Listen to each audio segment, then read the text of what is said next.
ఇప్పుడు మనం ఉన్నది సోమశిల జలాశయం వెనక వైపున దాదాపు 7 కిలోమీటర్లు వెనక్కి వస్తే జలాశయంలో పడవల ద్వారా వెనక్కి వస్తే ఇక్కడ దాదాపు 50 కుటుంబాలు మత్స్యకార కుటుంబాలు ఈ చేపలు వేటాడే జీవనం మీద ఆధారపడి బతుకుతూ ఉన్నాయి.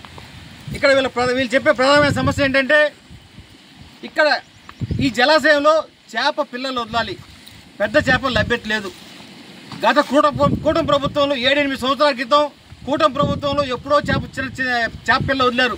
అప్పటి నుండి నేటి వరకు ఇప్పటిదాకా చేప పిల్ల వదిలిన పాపం పోలేదు. దాంతో ఈ పెద్ద చేపల వేటగా దుర్భరం అయ్యి వీళ్ళ జీవనోపాధి బాగా దుర్భరంగా ఉంది.